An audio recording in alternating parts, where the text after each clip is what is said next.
Today we're going to continue talking about privatization of core government functions, and our central focus is going to be on prisons and the military. I'm going to start just by revisiting the basic outlook of privatizing government that became so powerful in the early post-Cold War years. We'll then focus first on privatizing the military in general, and that'll lead us into a discussion of the host nation trucking example from Afghanistan, about which we put together that case that was on the syllabus. Then I'm going to give some background on the U.S. prison industry, and that'll lead us into a discussion of the privatization of prisons and what we should be thinking about more generally about privatization of core government functions. Just to put my map back up on the screen, this is from last time.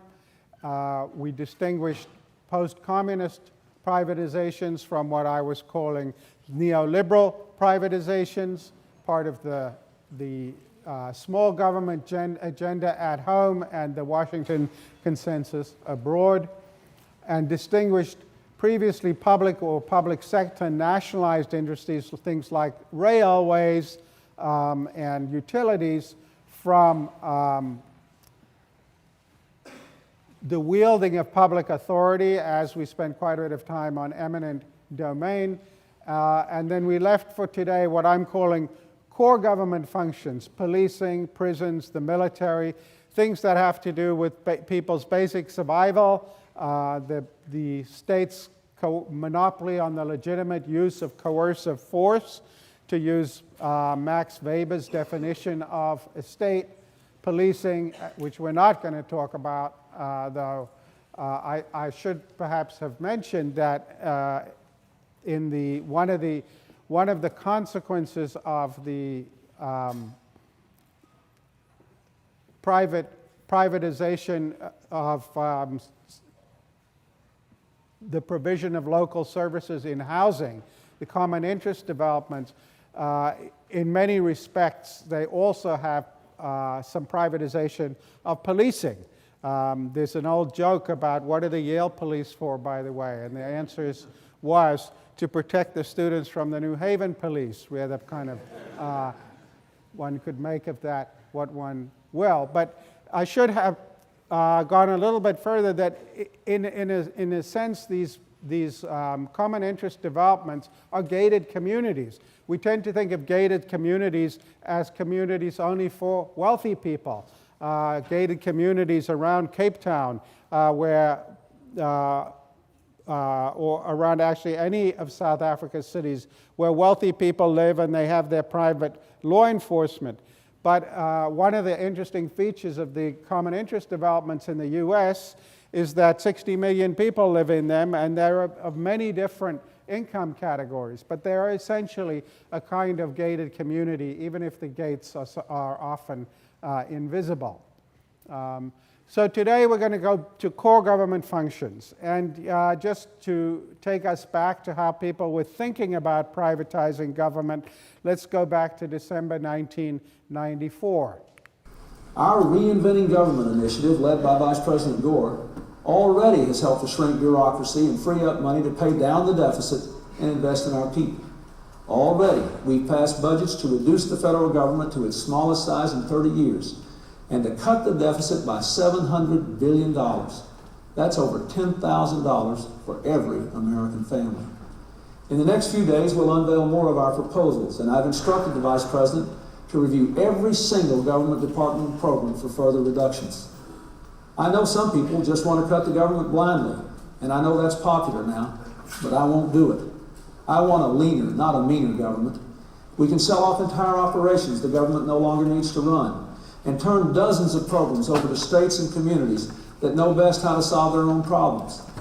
My plan will save billions of dollars from the Energy Department, cut down the Transportation Department, and shrink 60 programs into 4 at the Department of Housing and Urban Development.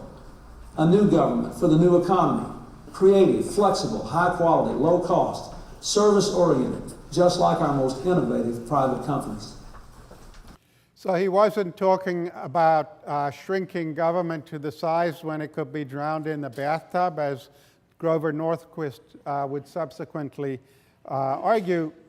But it was very much, he went on in that speech to say, we propose to stop doing things that government doesn't do very well and that don't need to be done by government.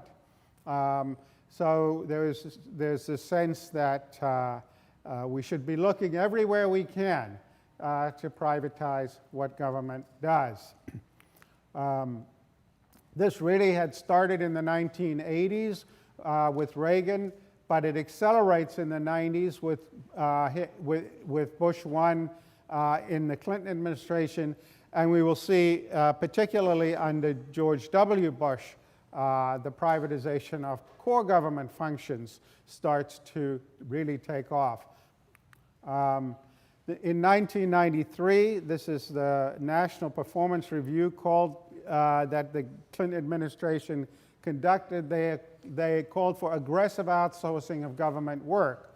It led to the elimination of almost half a million jobs in the federal civilian workforce. And interestingly, by 2001, this is the beginning of the Bush administration, the Pentagon contract workforce outnumbers civilian Defense Department employees for the first time. Those who can remember back that far, this is when Donald Rumsfeld was Secretary of Defense, and he made it his business. This is before 9/11 happened. He made it his business to rethink the whole structure of the military much more on private sector principles and to slim it down. And so if you look at the US government workforce over the past 2 decades, you can see that the size of the number of employees working directly for the federal government doesn't really change that much, and by some measures it decreased. This purple line is what we call grant employees. Most of that is grant money given by the federal government in block grants to state and local governments or for specific projects, and you can see that had continued to increase, but after the financial crisis, it tails off as well when government comes under real fiscal stress. My guess is that this little peak in the first couple of years after the financial crisis was stimulus spending, things like NIH spending and others, which then tailed off. But the notable fact in the beginning decade of the century is this massive increase in the number of contracted workers. This is contracting out of work. And a big chunk of that increase that you can see there in the blue line, also up through 2010, was outsourcing in the military. This is courtesy of Rumsfeld and his successors. But the idea that we would rely much more heavily on the private sector in all of the operations of the military is a big part of that surge that you see up through 2010. And even then when it falls, it goes nowhere near where it had been before. And I suspect, for reasons I will get to later, that if you have these numbers through 2019, this will increase. Okay, privatizing the military. So the idea that there are private contractors involved in the conduct of war is not new. If you go back to the Revolutionary War, you can see that actually in every single war we have had private contractors and military personnel involved all the way back to the Revolutionary War. They are the yellow bars rather than the blue bars, who are regular military, and you can see that they've had a rather small presence in most of those wars. The largest proportionately before the Iraq War, being in the Civil War and in the Second World War. But the Iraq War is notable because for the first time you can see that we have more or less the same number of private military contractors. This is by 2008 in Iraq, and you can see basically we have more or less equal numbers of private military contractors, unlike the first Gulf War, which we talked about in the very first lecture, where the coalition forces were almost half a million people, even though we didn't engage in regime change. We had a much more ambitious agenda in the 2003 Iraq War, even though we used many fewer of our own troops, and we relied much more on these private military contractors. The Afghanistan War takes it to a whole new level. This again is 2008. You can see this is, we were drawing down troops in Iraq after that, and this is the surge in Afghanistan that starts at the end of the Bush administration, continues under Obama, and the private military contractors become less of a proportion of the total during that surge, although we will see later that in the decades since then, the picture is somewhat different. So you might be asking yourself, well, who are these private military contractors, and what do they actually do? Is this just a euphemism for mercenaries? Mercenaries are as old as the hills, after all. And at least as they are employed in the U.S. Or by the U.S., they're strictly not supposed to engage in frontline fighting, the offensive fighting, but they can do just about any other function, and they do a huge variety of things. So just to give you some sense, just this as a flavor of some of these companies, of their size and what they do. Here's one called G4S. It has about 625,000 employees, mostly involving itself in Iraq and Afghanistan. And you can see it does a whole gamut of things: routine security, banks, airports, and prisons, but more heavily armed security, mine clearance, military intelligence, and training. Another one, Erinys, mostly in Africa, although it's had a lot to do in Iraq as well. It guards oil pipelines. It has about 16,000 guards, so it's considerably smaller, but working, it has worked almost everywhere in Iraq, often protecting commercial ventures such as iron ore, oil, and gas projects in the Republic of Congo. The Asia Security Group, a smaller one, about 600 guards, but it's been very active in Afghanistan, particularly security for the high government officials. It's had millions of dollars in U.S. contracts and protected supply convoys in Afghanistan South, about which I'll say more in a little while as well. DynCorp, or DynCorp, not sure how they pronounce themselves, pretty big-sized one, 10,000 employees, 3.4 billion in revenue, again, operating in many parts of the world: Iraq, Africa, Latin America, Eastern Europe. It become involved in you might think of as policing missions, anti-drug interdictions, disarmament of fighters in stalemated civil wars, a whole variety of activities. Triple Canopy have interesting names, some of these companies. About 1,800 people, mostly from Uganda and Peru, and they're making contracts worth about $1.5 billion a year. Involved, as you can see, in countries as different as guarding the U.S. Embassy in Haiti, protecting U.S. personnel in Israel and many other things. Aegis Defense Services, a very big one, 5,000 staff, UN missions, peacekeeping missions sometimes, and it's been involved in emergency response for governments, risk assessment activities, so the whole gamut of activities. And so this is a particularly notable military contractor, changed its name several times. It used to be called Blackwater, and it was one of the most notorious of these, particularly because was famous for very aggressive tactics. It's big. It's got it's had some 20,000 people working for it at different times.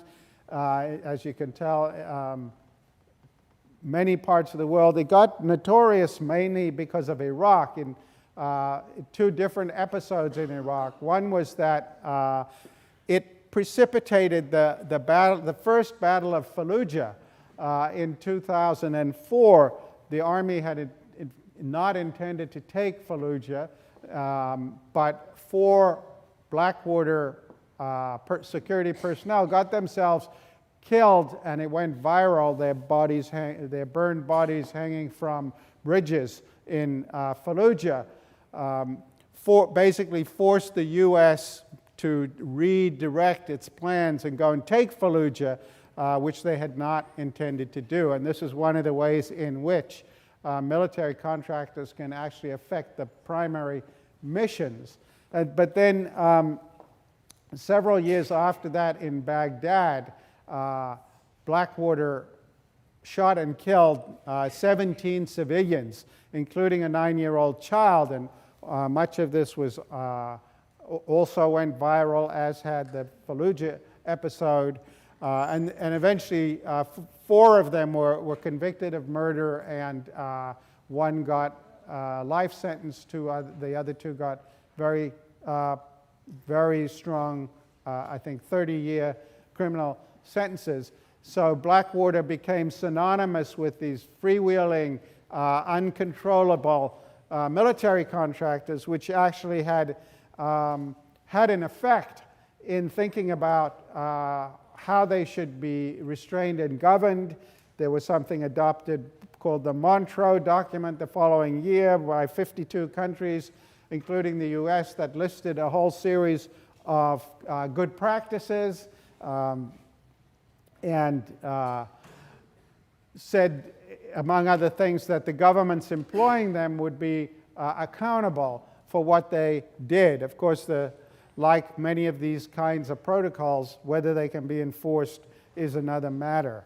But so Blackwater then has renamed itself twice, first to G Services, and now is called Academy, or Academy. I don't know how they like to pronounce themselves, but most people who have heard of any of these companies have heard of them.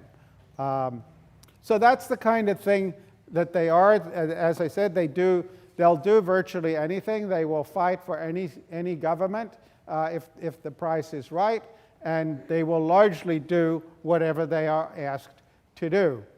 The personnel in them have changed a lot. For instance, in the 1990s, a lot of them were former South African military after the settlement in South Africa. Those people now are pretty long in the tooth, probably too old for this kind of activity, and so they come from all over the world. But in certain situations, and particularly we'll see in Afghanistan, there's very heavy reliance on local populations as the source of employees by these companies. So let's talk a little bit about host nation trucking in Afghanistan. These are the convoys. You can see that they were employed to guard. And it's important to say a little bit about why this came to be the case. So this is a map of Afghanistan. As you can see, first thing to notice is it's a landlocked country. I haven't got Kabul marked on it, but Kabul is right there pretty much. And for reasons we're going to talk about when we get into the class about the global war on terror, the U.S. went into Afghanistan after the 2001 attacks with a very light footprint. We went with very few troops on the ground. In fact, the way we fought the war in Afghanistan was to get behind one side in an existing civil war. There had been an ongoing civil war in Afghanistan between the ruling Taliban and a group called the Northern Alliance. And the Northern Alliance was all but defeated in 2001. We wanted to do Afghanistan on the cheap, for reasons I will talk about later, and we made the judgment that the way to do Afghanistan on the cheap was to get behind the Northern Alliance. And the idea was to help them win the civil war so that they would then become a government that we could work with. And that is exactly what we did. But the thing we didn't think about, or certainly we didn't draw the right conclusions if we did think about it, is that if you get behind the losing side in a civil war, it's probably going to be the case that that government is going to be having a hard time governing. Because there are probably reasons why it's been the losing side in a civil war. It might not have a lot of support, for instance, among the population, or it might not be able to create on its own a Weberian monopoly of the use of legitimate power, precisely because it doesn't have that capacity. And so indeed, we did help the Northern Alliance win. We defeated the Taliban and we put them in power. We may have seen them as a government we could work with, but of course, a government that comes to power that way, it is inevitably going to be seen as an American puppet government on the ground, which tended to be what happened.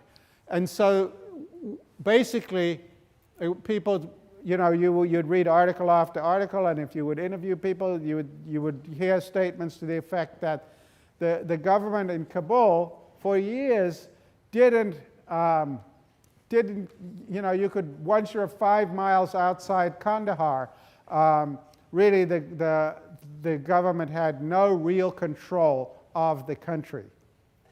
And so this was the reality in which this ongoing war was being prosecuted. And indeed, as we will see when we dig into in the lecture on the global war on terror, by 2003, many of the commanders on the ground in Afghanistan were advising up the chain of command that the Bush administration should be trying to make a deal with the Taliban, perhaps to create a government of national unity. But the judgment on the ground was that there was no way the government we had put in place was ever going to, given the resources we were spending and so on, was ever going to become a legitimate and effective government. That argument was systematically either ignored or rejected, and it's now, of course, the longest war in American history, and we are on the verge of doing a deal which will return the Taliban to power. So this was the world in which we were operating for much of the first 2 decades. We were basically supporting a government that didn't control its own territory. And we had a very light footprint. And so the challenge was how to move supplies around Afghanistan, which was essentially not secure. In particular, this Highway 1, which you can see goes basically around the country. And we had to be able to move personnel and particularly equipment through this hostile territory. And that was not going to be easy to do. And so you can see what happened at the start, well, not at the start, but in 2007, we had about 25,000 troops there and more or less equal number of military contractors. You can trace these numbers up through the surge, but by 6 years later, we'd brought these troops from Iraq and then drawn them down somewhat, but our reliance on military contractors continued, so they vastly now in 2013, and this has continued since we've drawn down troops further. So we've been heavily reliant on these military contractors. And basically what we've done is use them to guard convoys. The reason why wouldn't we want to use American troops to guard these convoys? Why would we want to contract out the guarding of these convoys? Less cost. Pardon? The cost. What kind of cost? The financial cost. There's some financial, yeah. Well, we don't have a draft anymore, so it's hard to raise. We don't have a draft, so that again we have to use professional soldiers. That can be expensive, yeah. The local Afghan understood the terrain better than the U.S. troops. They understand the terrain better than the U.S. troops. That's also true, but it comes with a sting in the tail, which we'll talk about a little in a few minutes. But the real reason goes back to the lack of a draft, that this is really hostile territory, and if we had started using a lot of American soldiers to guard these convoys, we would have started having a lot of American casualties. And having a lot of American casualties would have made this war much more difficult to fight, because people would be calling their Congress people, their senators, and you don't have to think that far back to see how this played out during the Vietnam War. It was when large numbers of Americans were being killed that the support for fighting the Vietnam War went away. So the idea was not to expose politicians to the political cost, not to expose them to the political cost of having a lot of soldiers there. But the difficulty with relying on people who know the terrain a lot better is that they also know how to take advantage of you, right? And so we had a lot of contradictory imperatives because we were trying to pacify the country. We were trying to help the government get control of the country. So for instance, among other things, we put in place rules which said that private contractors guarding military convoys couldn't have weapons more powerful than AK-47s. The problem was that these convoys were being attacked with rocket-propelled grenades. So how are you going to actually protect the convoys if you don't have the relevant firepower? Big challenge. What's the answer? Stuff falls off the truck. Pardon? Material falls off the back of the truck. And how do you do that? You know the terrain. The answer was money, right? The answer was money. You basically had to, you had to pay the people who might otherwise be attacking you not to attack you, right? So there were huge shakedowns. And these are from the case. I've put them on the slides, not to read them out to you now, but you can peruse them at your leisure. But they're basically whistleblowers and others reporting what the going cost was to make sure that a convoy didn't get attacked, and so the Taliban was charging $500 per truck from Kandahar to Herat, and there are different prices listed there. This is a slide from a presentation to a congressional committee which basically said in order for the host nation trucking contractors to be able to work in the Sharana region, they had to basically pay $150,000 a month. This became scandalous because it turned out, as shouldn't take you too long to realize, that we were sawing off the branch we were sitting on, in that we were actually funding the guerrilla movements that we were supposed to be fighting. And the reason was that we had to essentially pay in order to be able to prosecute this war with the reduced cost, economic cost, that when you're not sending professional, well-paid U.S. military in tens and hundreds of thousands, and avoiding the political costs that would have come with doing it with our own troops. So that became a huge scandal, and there were a lot of hearings about it. Some of the problems were fixed, but it remains something of an ongoing problem.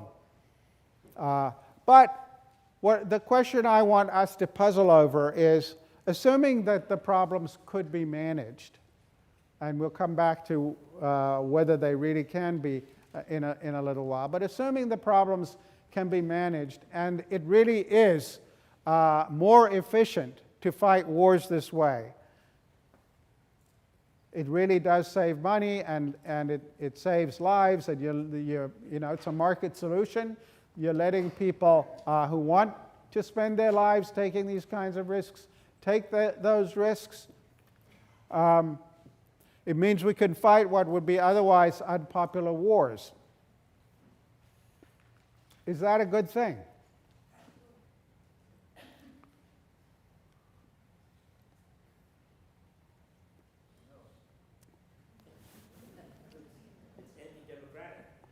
Why is it anti-democratic? The war is unpopular. It's a war that could not pass through a legislature sponsored to the public. Well, let me be the devil's advocate there a little bit. He's saying it's anti-democratic because if the war is unpopular, we shouldn't be fighting it. But when we fight the war this way, it's not sufficient. It's not unpopular. Right? We're contracting out to people who want to fight the war, and we're getting to stay home and not have to send ourselves or our sons and daughters to die. So it's not. It would be an unpopular war if we were sending them, but we're not sending them, and we're only sending small numbers of professional soldiers. Yes, sir.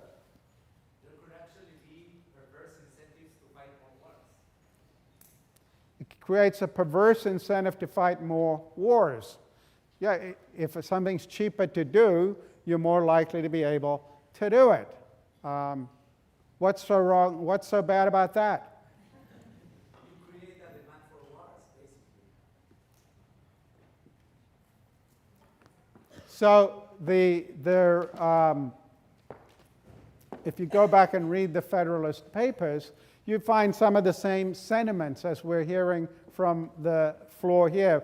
There was a great nervousness. There's huge debates about whether we should be having standing armies at all, because standing armies want to fight wars.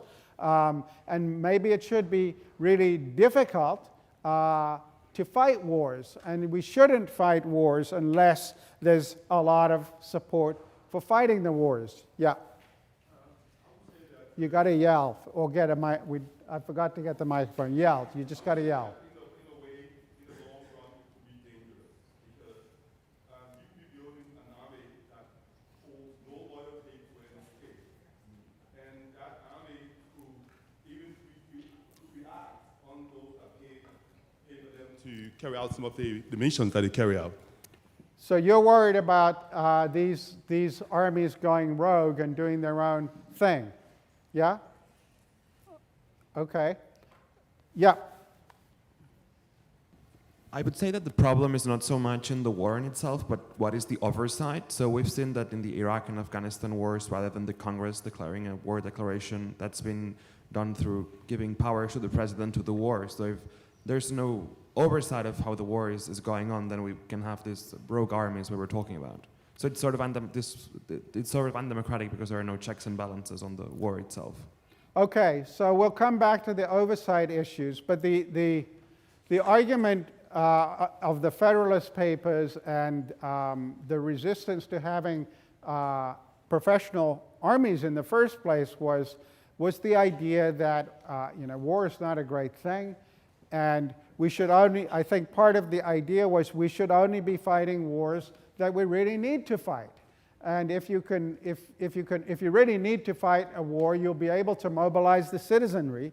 And if you can't mobilize the citizenry, maybe it's a war that doesn't need to be fought at all. And we will consider later whether there was another option in Afghanistan after 9/11, a path not taken. But the other thing to think about is there's a literature in political science and political philosophy that goes all the way back to Immanuel Kant, who first observed that what he called liberal regimes, or what we think of as today as more democratic countries, tend not to fight one another. They tend not to fight one another, and this turns out Bruce Russett, who's now an emeritus professor here, is very famous for having studied this empirically at great length. Michael Doyle at Columbia, a political theorist who's spent a lot of time on this, but many people have studied this so-called democratic peace. And it seems empirically to be the case that democracies tend not to fight one another. And also, at least until recently, that democracies tend only to fight wars that they're going to win, which again depended upon the idea that it's going to get people, it's going to be very difficult to get people to fight unless a war is really important to them, in which case they'll be motivated to win. And so if you start to make it very cheap for politicians to wage wars, as we have done increasingly by reliance on first the professional military and now military contractors, and increasingly we're going to be relying on things like drones, which can be also fought without very many soldiers and perhaps at very low cost. And we're funding these wars on debt. We're not actually making people who live and vote today to pay taxes to fight these wars. It's going to make us more warlike because politicians will not have the incentive to avoid war. And so the empirical finding in the democratic peace literature might start to go away. Let's shift focus to prisons, and then we will come back and see what these two have in common. So some summary points about prisons, and the main big one is that we are a huge outlier in the world. So here you can see incarceration rates per 100,000 of population, and the US beats everybody, hands down.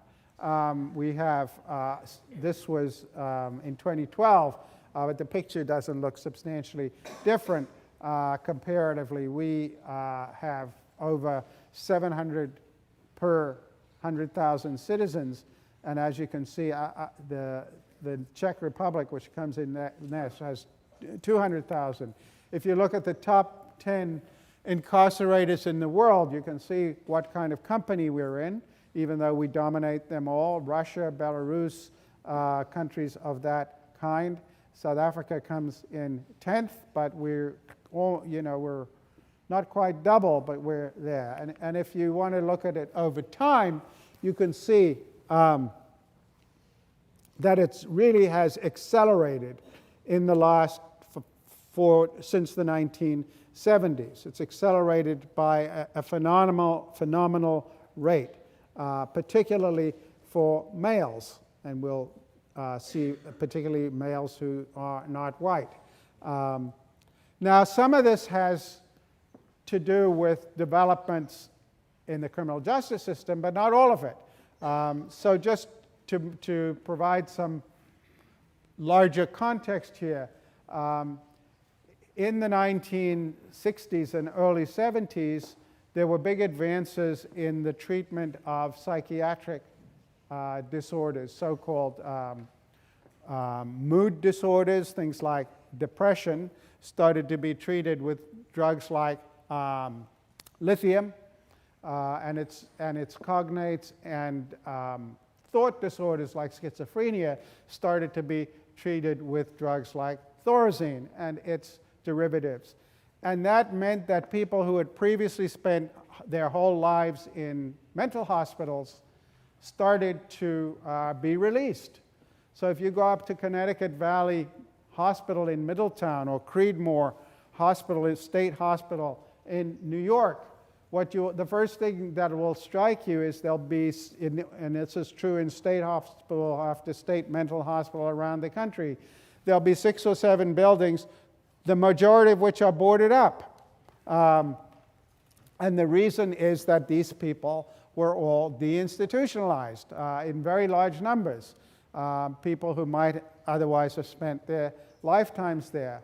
But it also happened to occur during a massive fiscal crisis for a lot of state governments. And this is the dark side of what we sometimes call fiscal federalism. And so as these state governments were saving huge amounts of money by deinstitutionalizing mental patients, where were they going? They were going to, in Connecticut, they were going to Hartford, to New Haven, to Bridgeport. And the state governments were not giving those resources to the cities because the state governments were so strapped. And a lot of those people wound up in the criminal population and wound up in prison. So I'm not saying it's a causal argument or anything like that, but there are part of this population was fed by the fiscal federalism and the fiscal crises of the states that led to an increase in the population that was likely to be very vulnerable to winding up in prison. So they went from one total institution to another. But as you can see here, the numbers are staggering, and that's only a small piece of the story. So here are the bigger pieces of it. What drove this? Two big developments. One was the war on drugs, which begins in the Nixon administration in 1971.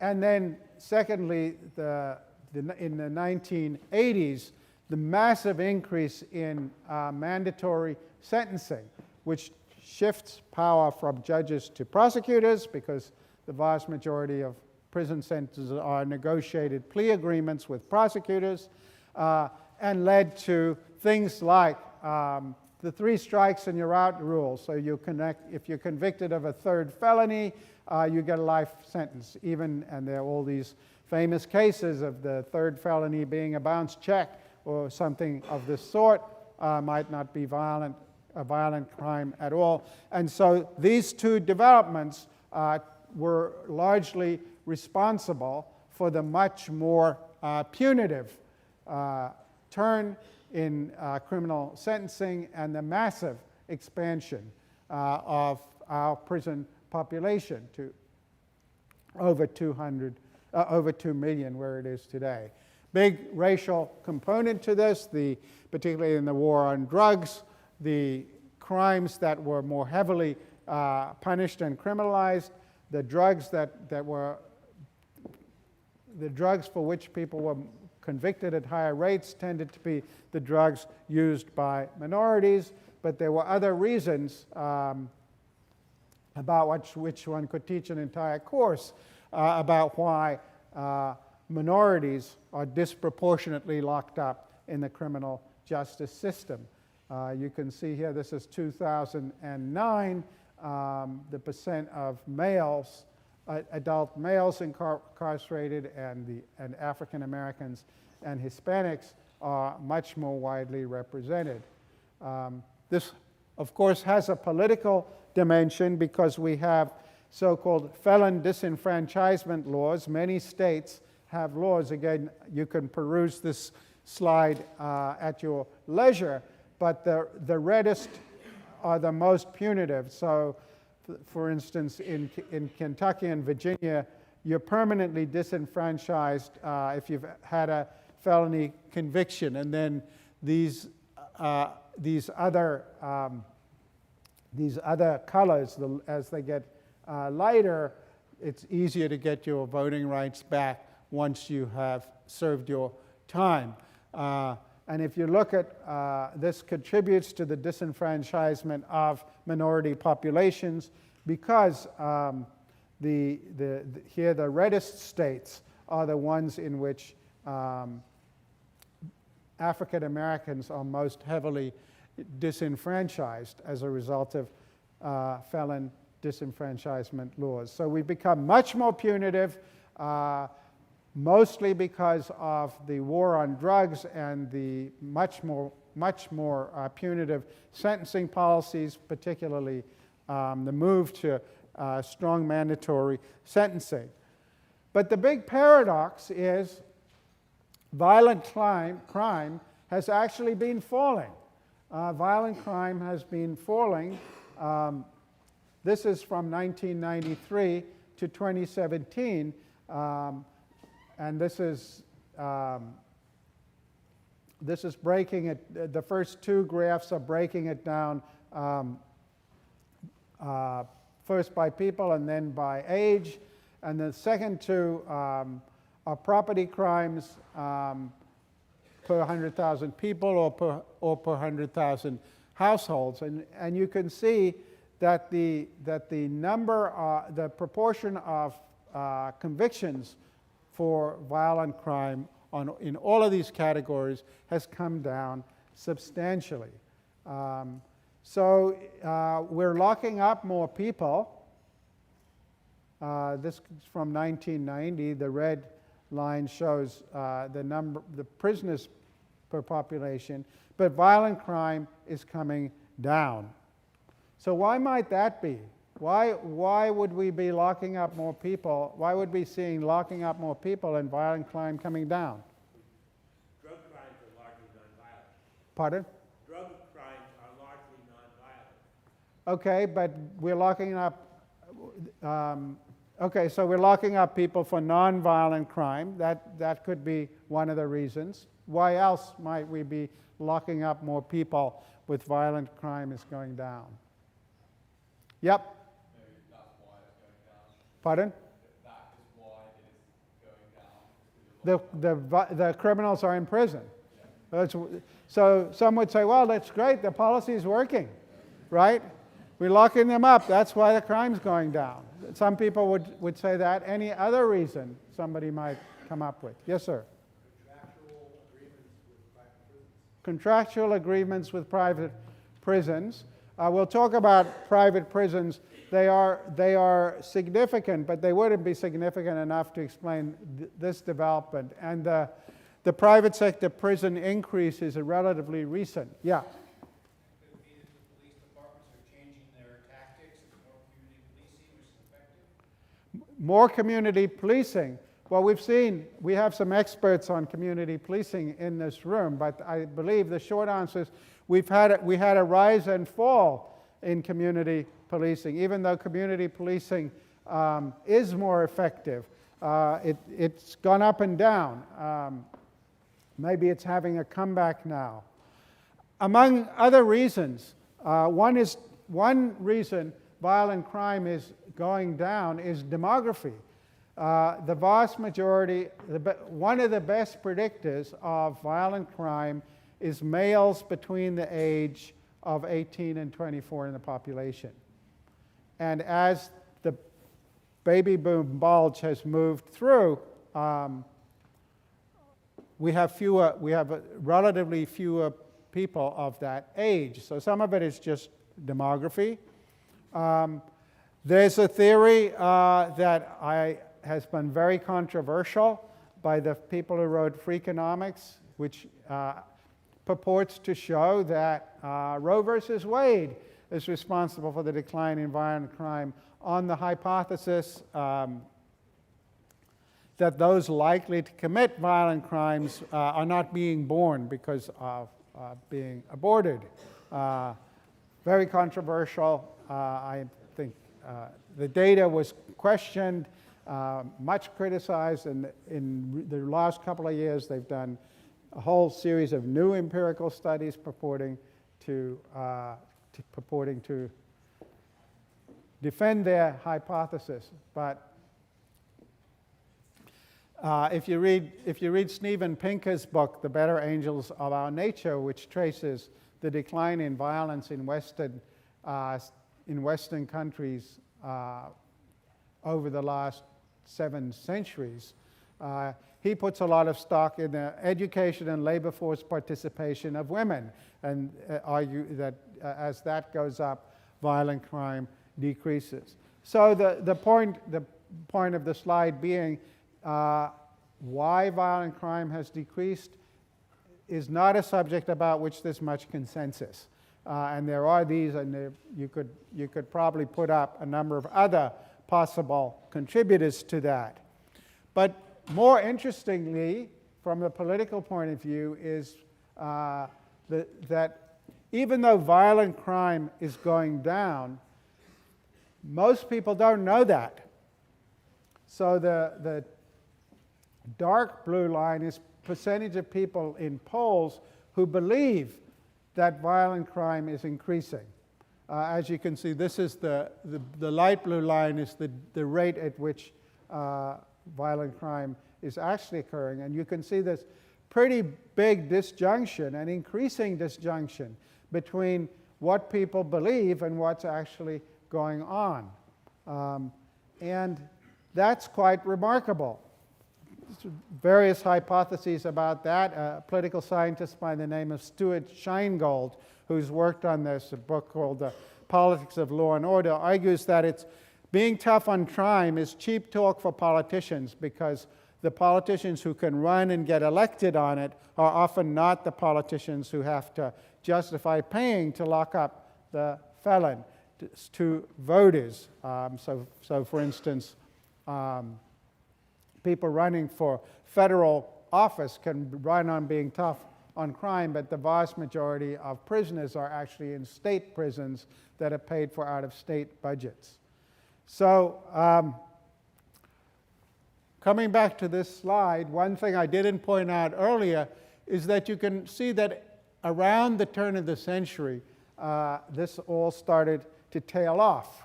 That in fact we started to see declines in incarceration rates, and part of that was cost, part of it was perhaps recognizing the inefficiency of punitiveness rates. But if you look at private sector prisons, they are increasing.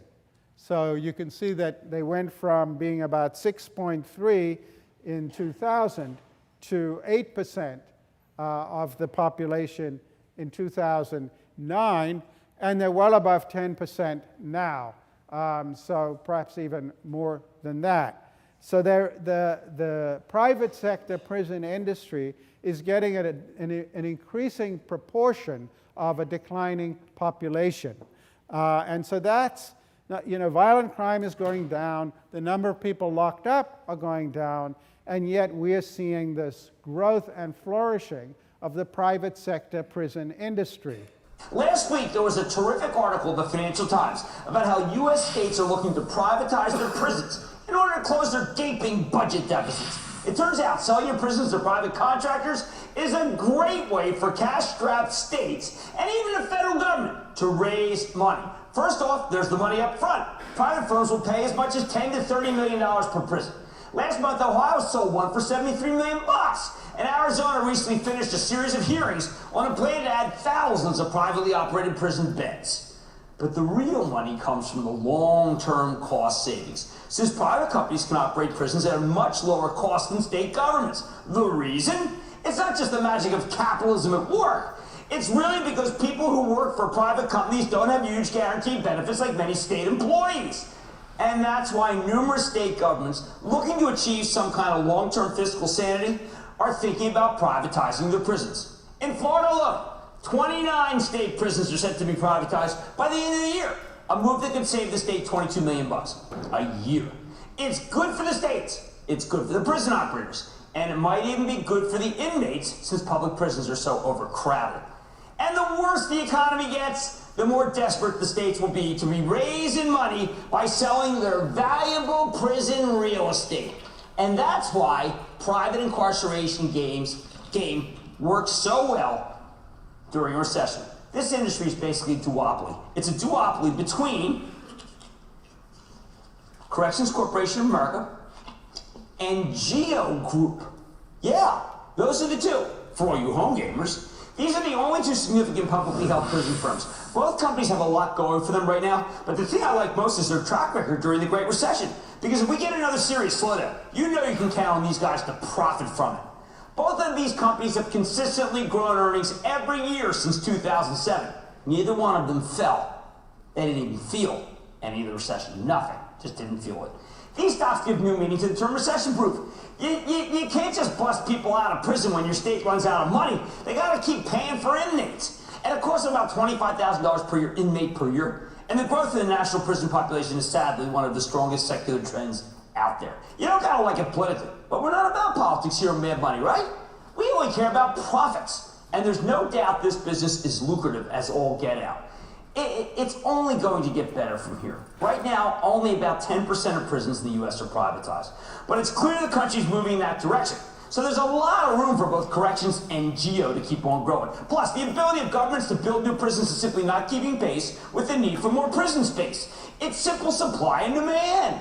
The economics and situation dictate that our new prisons will be private prisons. That is good for both CXW and geo. There's no escape from the notion that this is a fantastic business to be in. So Jim Cramer knows whereof he speaks. As you can see, the private sector prison population through 2016 has increased from under 100,000 to about 130,000.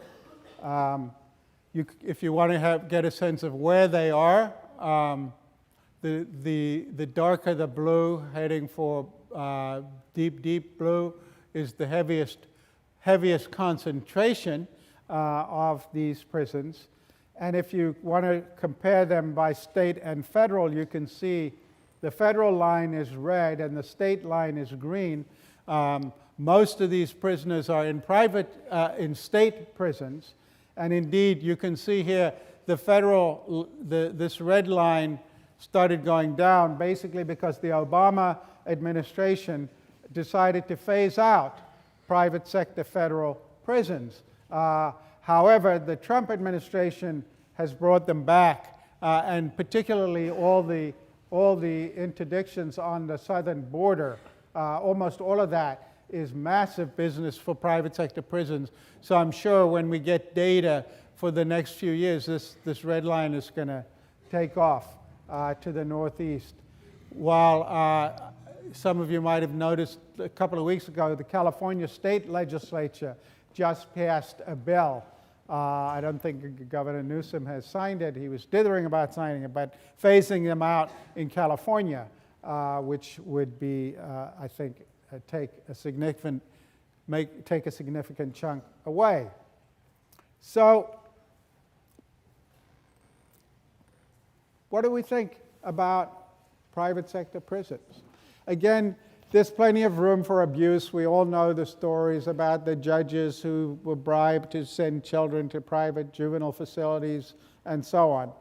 But assume they are more efficient. So assume by whatever metric you think prisons should be judged, recidivism rates or conditions in the prison, let's just assume for the purposes of discussion, the private sector prison is better, who would still be against it?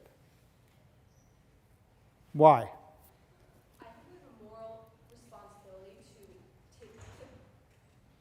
follow through on our commitments. And if we've decided that something that a person does is illegal, then it's our responsibility to directly hold them responsible for their actions. I don't think we should outsource it. Okay, that might be one reason. Yeah. In California, the private prison was lobbying to keep the three strikes law. So they are a strong political group to maintain the incarceration rates. Okay. Any other reasons people might be against them? Assuming they are more efficient. What if they do have lower recidivism rates? What if they had better conditions? A lot of them don't, but why would you still be against them? Yes, sir. It doesn't really address the problem that if public prisons are overcrowded and private prisons would then be better, why are the public prisons crowded in the first place? Okay, so this goes to the lobbying question, perhaps? Is that implicit in your question, or what you're saying? Yeah, it just doesn't address the problem. It doesn't address, yeah, so Jim Cramer says the demand is there. You're saying, well, we don't know why the demand is there. Violent crime is decreasing. Most people seem not to know that. Yeah. The for-profit motive will prevail over the good for the prisoners in the long run. What about rehabilitation? Private prisons wants to keep them there. Well, you could say, well, if we, just to be the devil's advocate, if you said the metric by which they're going to be judged is how well they rehabilitate prisoners. What if they rehabilitate prisoners better? The question is rehabilitation of the prisoner so that they don't come back. Right. So let's say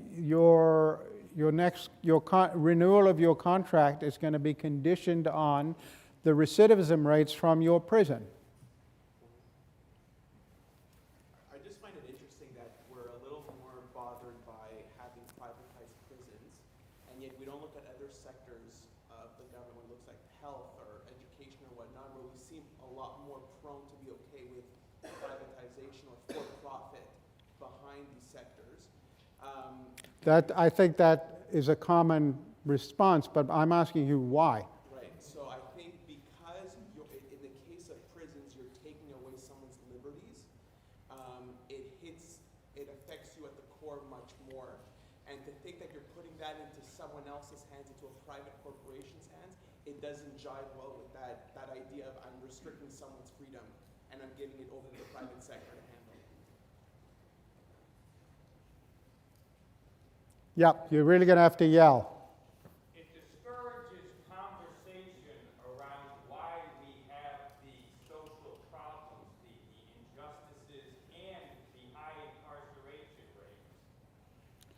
Right, it doesn't address that. It takes for granted. Kramer takes for granted there's the demand, and he has nothing to say about why. As we saw earlier, maybe it's the war on drugs, maybe it's the structural hostility to minorities built into a lot of the differential sentencing and enforcement.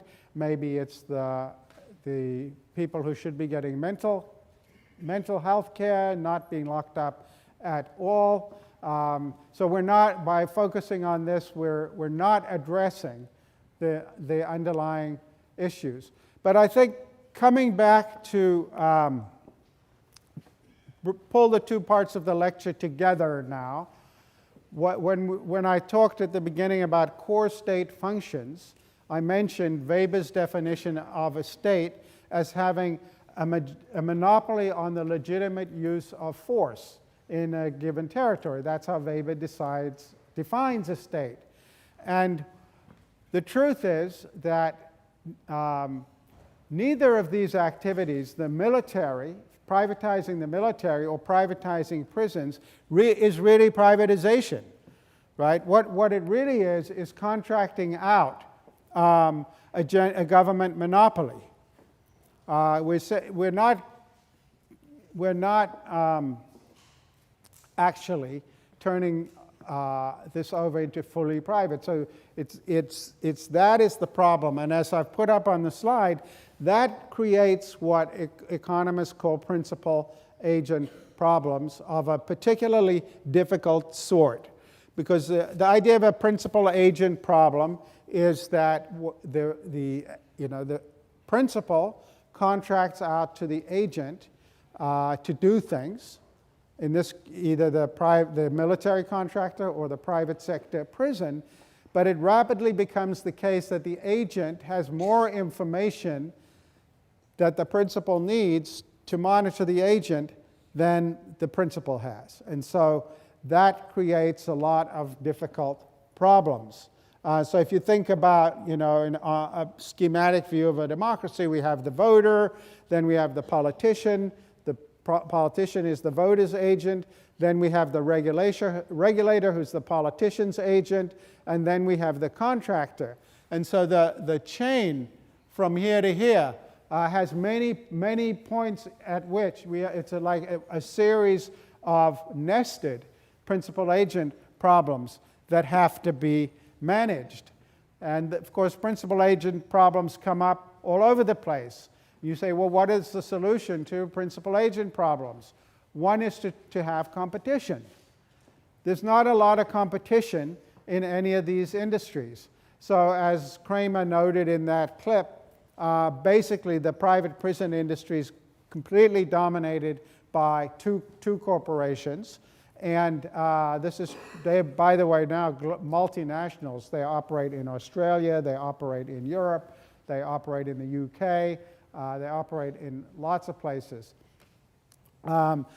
There's a huge cost to entry into the private sector prison business. You've got to build a prison, you've got to commit yourself for long periods of time. Not very competitive industry.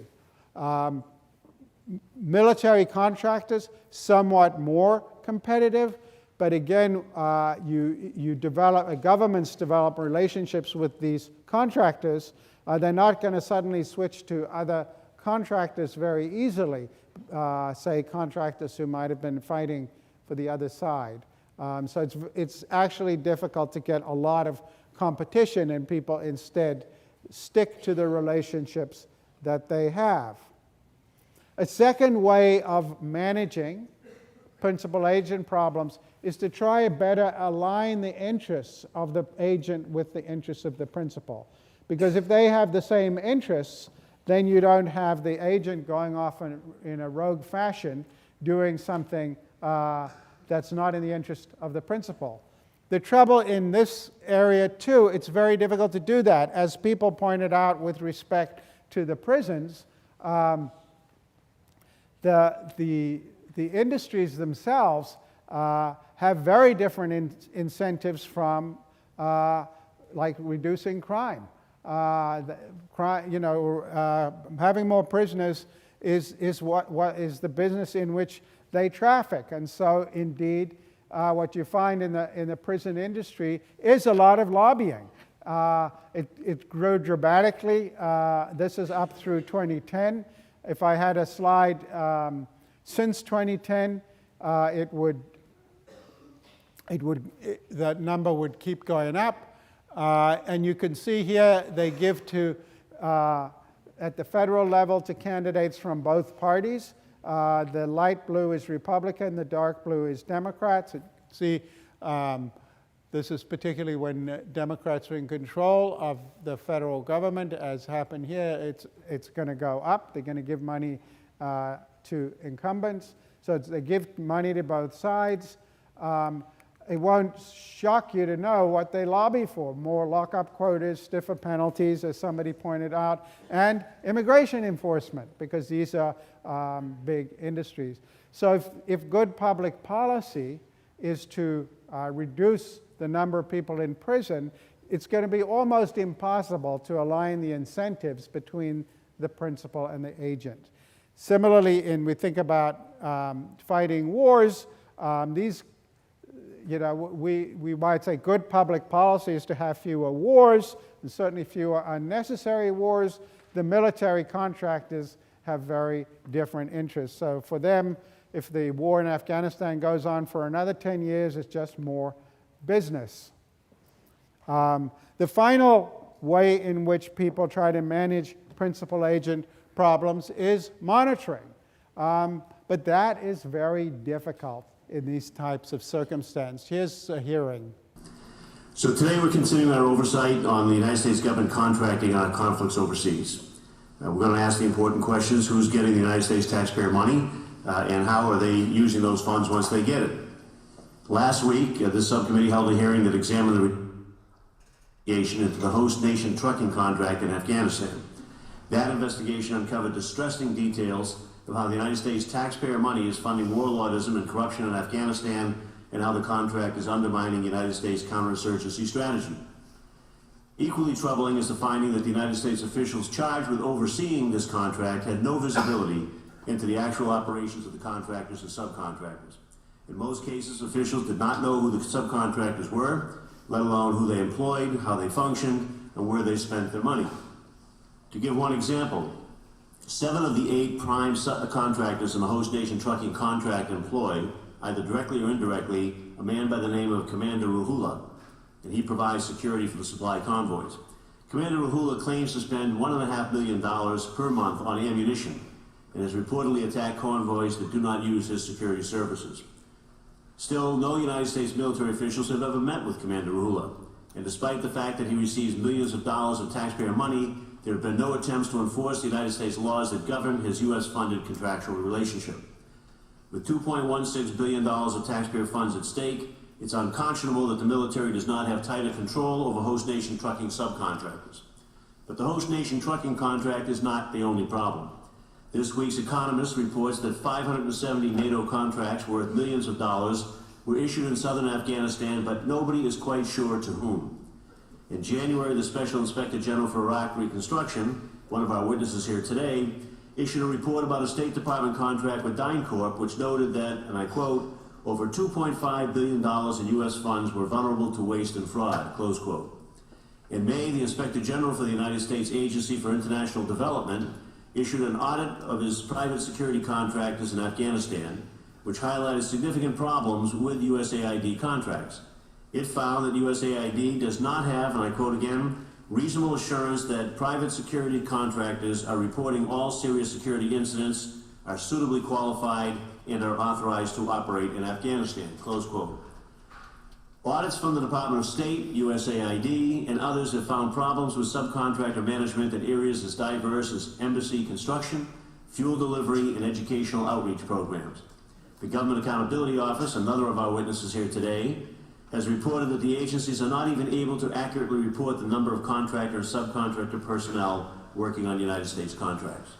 And just yesterday, the Wall Street Journal reported that over $3 billion in cash has been flown out of Afghanistan in the last 3 years. There's $3 billion of cash on a plane flying out of Afghanistan. Officials believe that at least some of that money has been skimmed from United States contracts and aid projects. So, and this sort of hearing, you can find them, a dime a dozen on YouTube, and it's extremely difficult if you think about the kind of combat situations we're discussing for the principals to have the kind of information that they need to monitor the agents, particularly problematic in Afghanistan, even when there were only 14,000 security contractors. You can see, unlike in Iraq, almost all of them were local Afghans for reasons we've already talked about, which creates the even bigger information asymmetry because the agents have so much better knowledge than do the principals. And so the actual, I took this out of the case, and you can work through it at your leisure, but this is just the Defense Department's chain of monitoring in Afghanistan down to the host nation trucking, and you can see both the managing and the reviewing of the contract has multiple steps. And then, of course, some of these are controlled also by the State Department, which had a whole different set as well. So suffice to say, monitoring is very difficult. Very similar story in the prison industry, that the information you need, it's all very well to say, well, we could use recidivism rates, but they don't show up for very long periods of time. And when a prisoner comes to a parole hearing and the parole officer says, has the prisoner been behaving? If the guard who's there knows that if that prisoner leaves, the cell is going to be empty and it's going to affect the bottom line, very difficult to monitor that sort of problem. And so you could just multiply those sorts of problems by a huge number, and you can see that monitoring is difficult in that area as well. But we're out of time, and we will talk on Tuesday about money and politics.